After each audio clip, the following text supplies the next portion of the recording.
Welcome to Singapore. We spent 3 days in this beautiful country, 2 of them devoted to bringing you the best sights and experiences. Now, since we only had 2 days, time was of the essence, so if you have a short stay in Singapore, we hope this will help you decide as we take you to each site and provide you with all the information you need to know, and in the process, helping you plan out your best trip to Singapore. Welcome to Singapore and our top 10 sites to see. If you love to travel and want to stay in the loop with all the latest tips, reviews, and updates, be sure to hit that subscribe button and don't forget to like and share. It really does help, and we do appreciate the support. Since we had an overnight flight from Japan, we were able to start our day early in Singapore. We checked into our hotel and then headed down to the waterfront to check out some of the Garden by the Bay attractions. Now you can purchase tickets to most of these attractions before you arrive, or you can buy them when you get to Singapore. You can book them individually or book a package deal.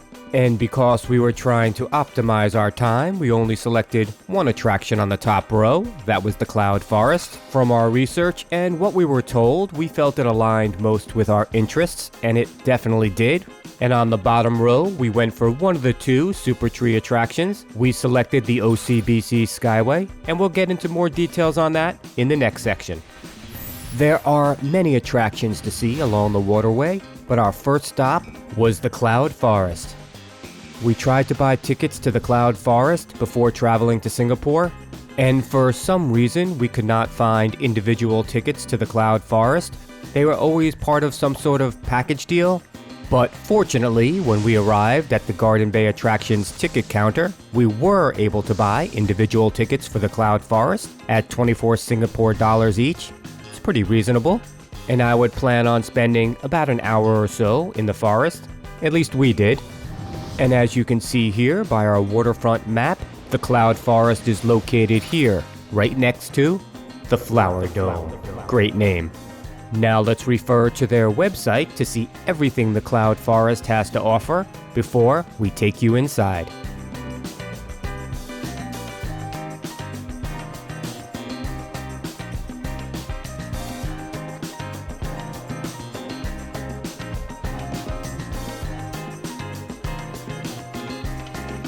As you can see, the temperature is comfortable inside, but it can get quite humid, so keep that in mind. Speaking of humid, it was very humid outside, as it generally is in Singapore, so I think it's about time we bought our tickets and went inside. Here are some options for purchasing your tickets. As you walk inside, the first thing you notice is the centerpiece, the focal point of the Cloud Forest.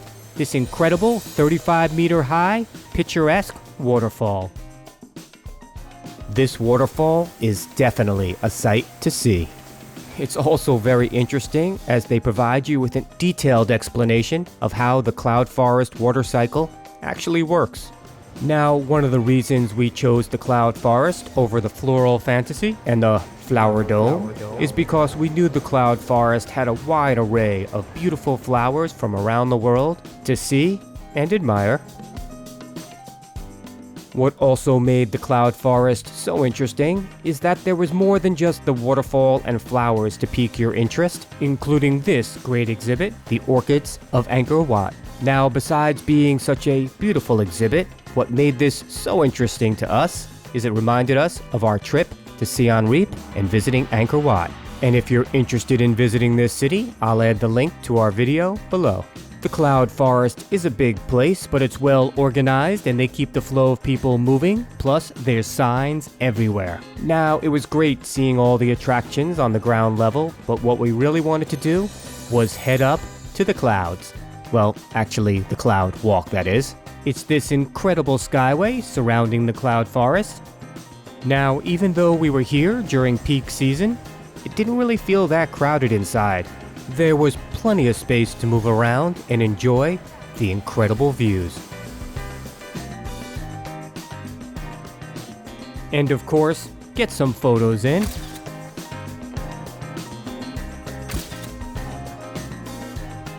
And here's a little foreshadowing of the next attraction we're going to see. We'll visit that in the next section. But now I think it's time we head downstairs and see what else the Cloud Forest has to offer. they had this really cool exhibit where they had magnification so you could see the insects in their habitat.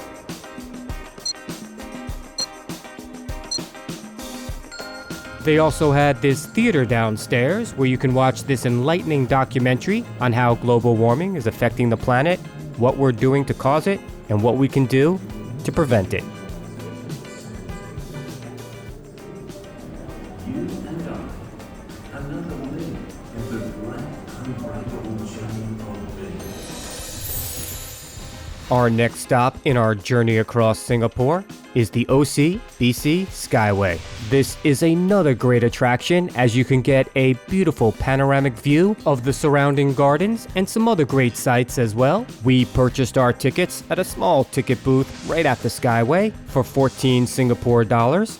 Not too bad. Now we chose to walk the Skyway during the day as opposed to the popular evening hours, which has incredible views. But the lines at night can get quite long.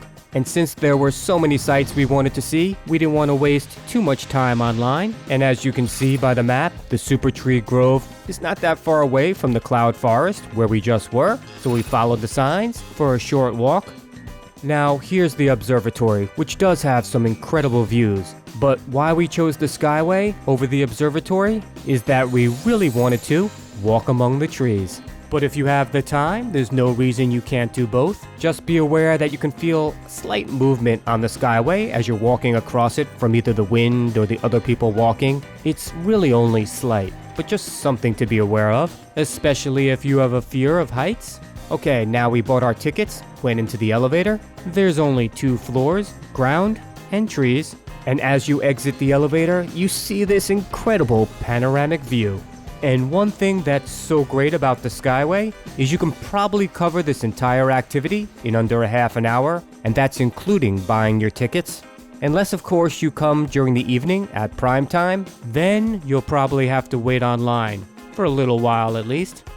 But for us, we had plenty of time to cover this 128-meter Skyway, see the incredible views, and take some beautiful photos.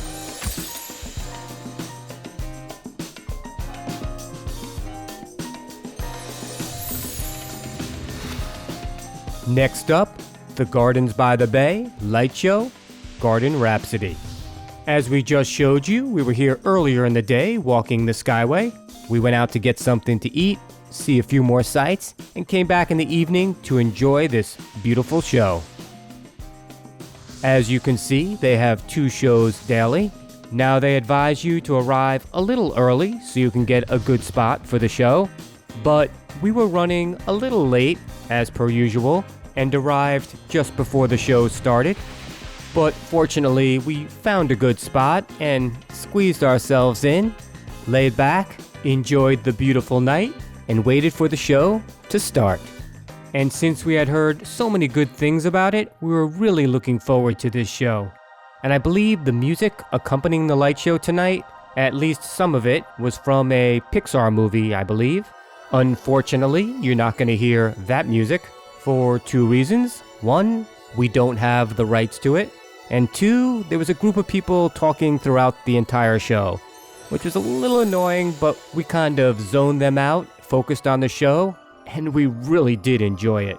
You really get caught up in the lights and the music. It's pretty incredible. It's like something out of a futuristic sci-fi fantasy movie. Now, they have different themed music to accompany the light show. Usually they change it up about once a month or so. I'll add a link below so you can see what theme will be present during your travels. The Gardens by the Bay light show runs for about 10 to 15 minutes, but for some reason our show tonight seemed to run a little bit longer. So if you're in Singapore for at least one night, you should definitely check out the Gardens by the Bay light show. First of all, it's free. And second, it really doesn't take up much of your time, and we thought the show was well worth it.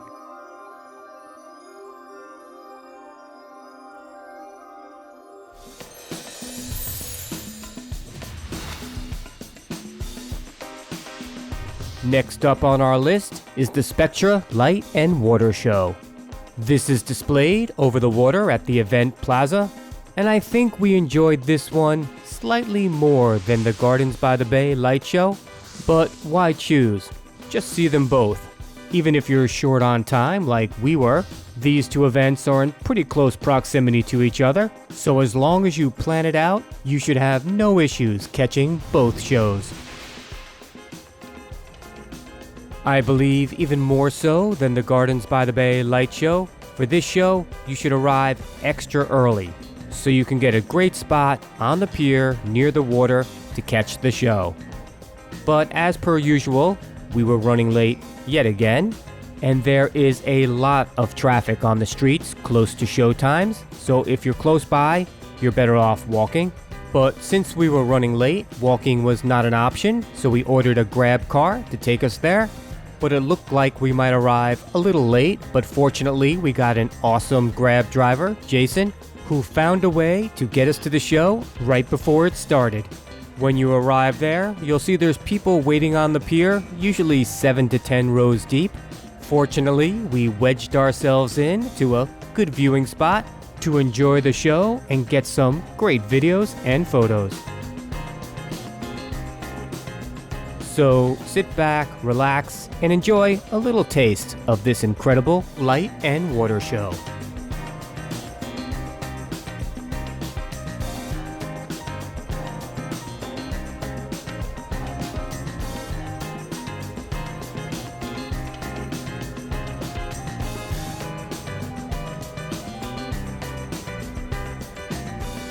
And they cleverly provide you with the starting time for the next show.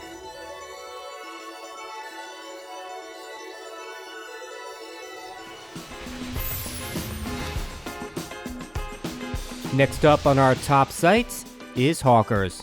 Well, these hawker centers aren't really one site. They are these open food courts with various independent food stalls scattered throughout Singapore.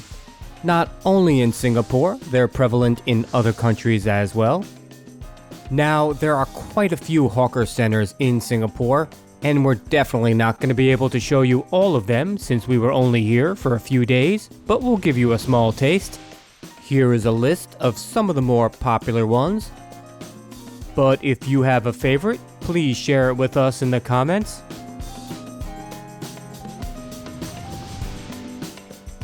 Since we were visiting many sites by the waterfront and Gardens by the Bay, we thought we'd check out the Hawker Center, Satay by the Bay. It was pretty close to the sites we were seeing, so we figured it was worth a look-see. You can see by the map here how close it is to most of the sites. Now, compared to many of the other hawker centers, this one is kinda on the smaller side. There's not a large selection of food options, but some good ones. And the prices here are slightly on the higher side for a hawker center. But that probably is because of its proximity to the bay. The reason we went here is because it was close to many of the attractions we were seeing. It was convenient, and we were hungry. And our good friend Hong Kong Sean recommended we definitely try the barbecue stingray, which we did. It was quite tasty. We also had some tempura shrimp and a few ice-cold beers that were well needed on a humid Singapore day. And on another trip to this hawker center, we tried a pretty good stir-fry dish and some shark tail soup, which was really good. The next hawker center we'll take a look at was in Chinatown, on the second floor of the Chinatown complex. There are plenty of food options around Chinatown, but we wanted to try the hawker center. And we also saw this sign for this app where you could order food from most hawker centers. We didn't try it, but if you did, please let us know in the comments. Now, this Chinatown hawker center wasn't incredibly big, but did have some interesting food options. And the prices here were really reasonable. This is where Lily picked up her soup, and Oh My Bento is where I picked up my meal. It seemed like a lot of locals were ordering their food from here, so it felt like a good choice. And to pair with our meal, we ordered some fresh sugarcane juice, which is always refreshing on a humid Singapore day. Lily said her soup was really delicious, and she thoroughly enjoyed it. And my chicken cutlet rice bowl with egg and miso soup really hit the spot. And make sure you clean up after yourself. They take that very seriously here in Singapore, and you don't want to get a fine. Although I hear the first offense is just a warning, but why take the chance?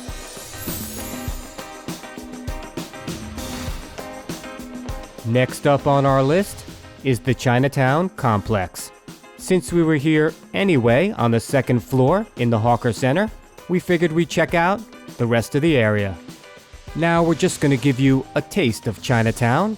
Since we already ate in the Hawker Center, we're going to show you some other food options and shopping around the area, and we'll dive a little deeper into some of the more popular temples in the area in our next site tip. First, let's take a quick look on how to get to Chinatown. And we're going to look at it starting from Gardens by the Bay.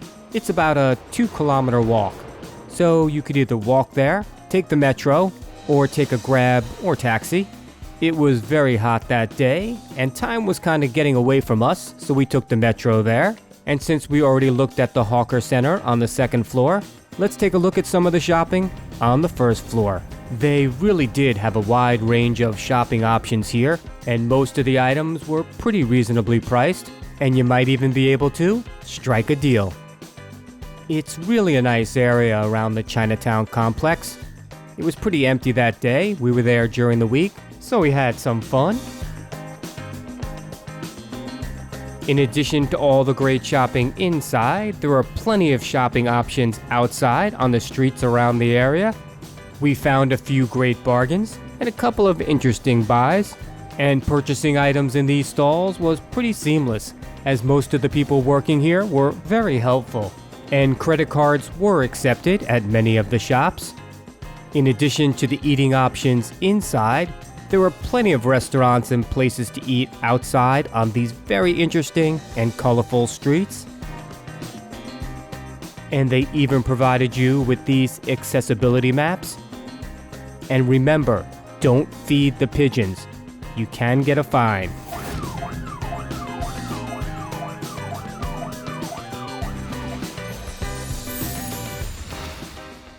Next up on our top sites are the temples of Singapore. And there are plenty of temples around Singapore representing many different faiths.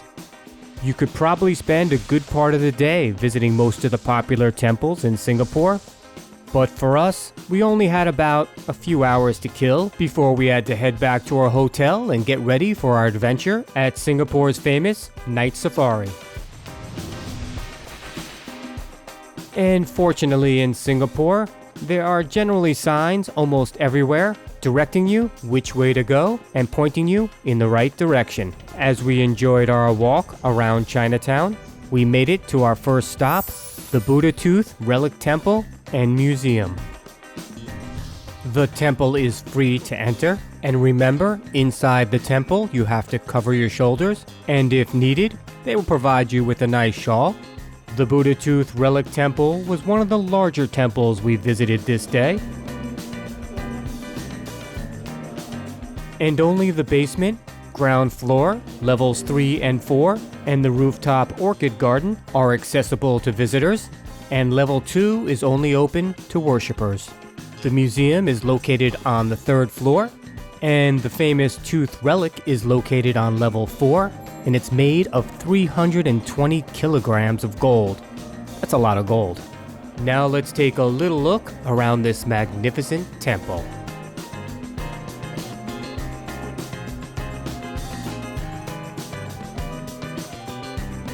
And while you were here, you can participate like Lily did in the ceremonial offering of incense.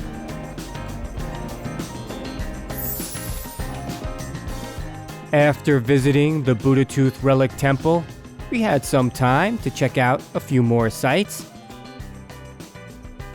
It was really interesting to see how some of these temples had such intricate and ornate designs, and you can see how much detailed work were put into these houses of worship.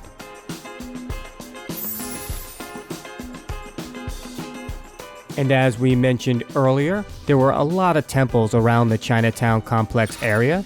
You could see it here in the background and see how close we actually were. And this temple here is the oldest Hindu temple in Singapore. And you can see the similarities in designs from some of these temples. At this point on our self-guided tour, we had time to check out one more place. So we stopped by this mosque, which is one of the oldest mosques in Singapore.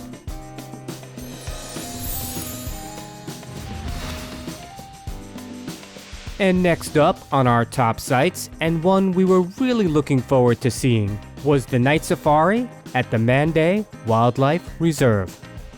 Some friends told us that this is one site we definitely had to see when visiting Singapore, so we made sure we fit it into our itinerary.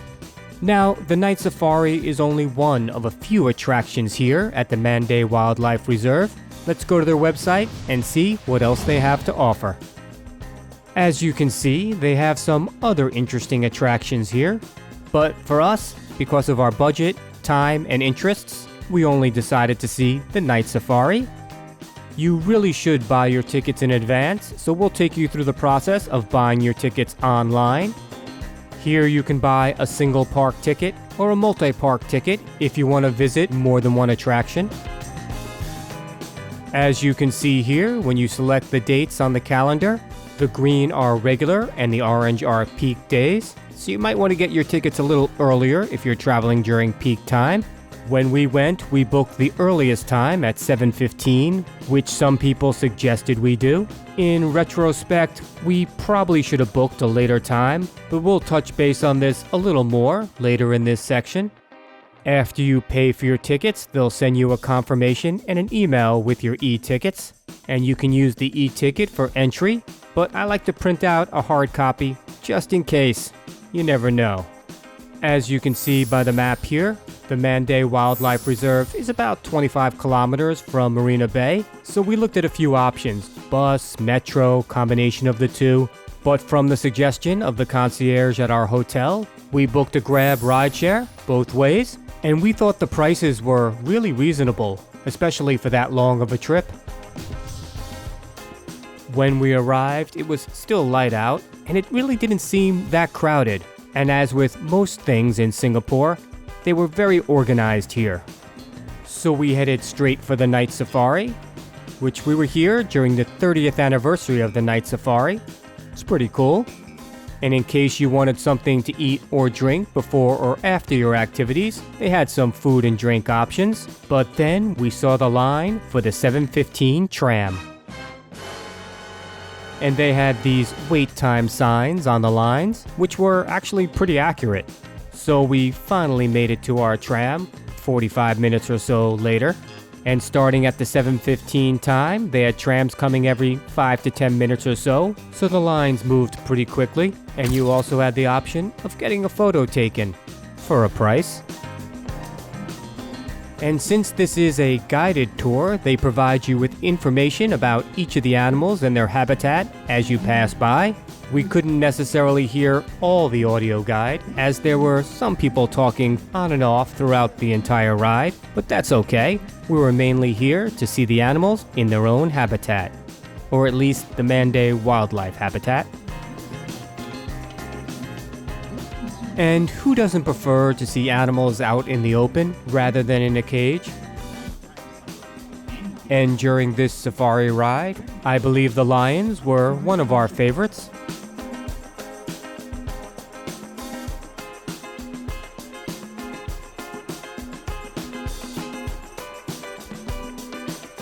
Now our tram ride comes to an end, but that's not the end of our safari. The tram has come to a complete stop.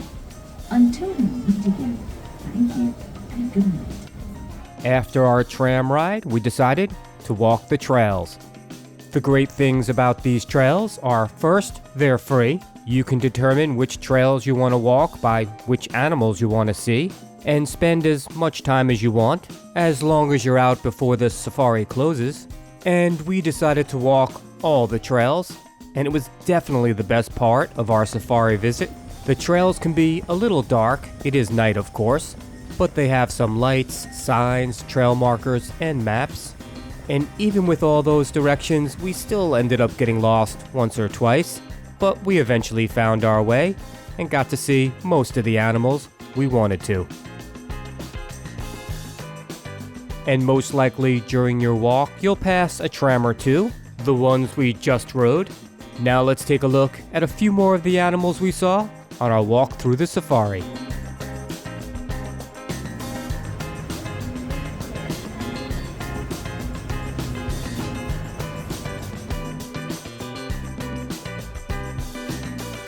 Another thing great about this safari is that they have these signs throughout your trek, giving you information as well as education on each one of the animals you see. I'm not sure why, maybe it's from an old cartoon, but the Tasmanian devil was definitely one animal I wanted to see. And another exhibit that I was absolutely looking forward to was that of the white tiger. I politely asked him to turn around so we can get a face shot for the video. He obliged. And in between walking the trails, we passed by the tram line a little after 9 o'clock. It's not very crowded, so you might want to book a later tram ride or just ride the tram after you walk the trails so you could avoid some of those long lines. We think the night safari is something you should definitely include in your visit to Singapore. But now it was time to leave. So we called a grab car, but getting a grab car on the way here was a lot easier than getting one for the return trip. It took about 15 to 20 minutes before we got a driver, but we eventually did. Now it's time to head back to the city for our next adventure. Now, how can we have a top 10 video without mentioning the world famous Marina Bay Sands, which is the centerpiece and synonymous with Singapore?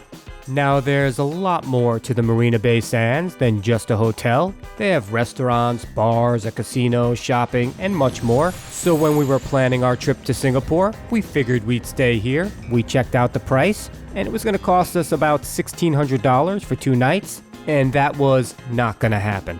Now, if you're not staying there and you want to get some great views from the top, you can always go to the Sky Park observation deck, or better yet, go to one of the rooftop bars. I believe the best views come from the C'est La Vie Lounge, so you could have a drink with your view, and those drinks won't be cheap. And if interested, I believe Wednesdays are ladies' night, but we ended up booking the Andes Singapore. It was an incredible hotel with impeccable service and a picturesque infinity pool on the roof. And keep an eye out for our video review on this hotel.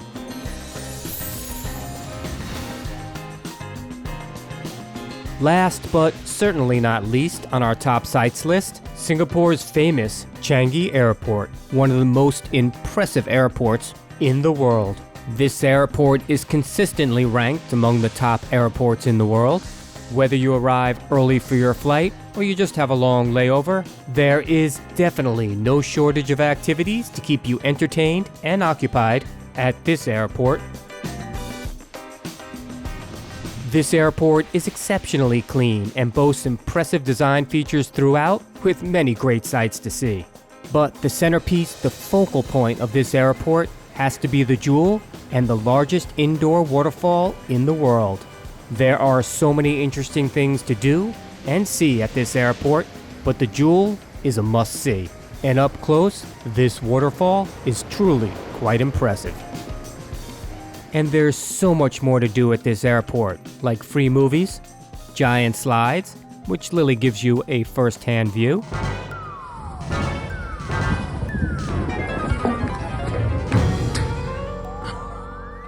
This airport also has beautiful gardens and flowers and butterflies. I think we've been to this airport 3 times, and the last time here we had a 7-hour layover. We spent some of it in the lounge, but most of it checking out the sights and the activities in the airport. And we have a review coming out for this airport with all the great things to do and see here, some for free and some will cost you. We'll add a link below to the video. And as most people dread a long layover at an airport, this airport gives you something to look forward to.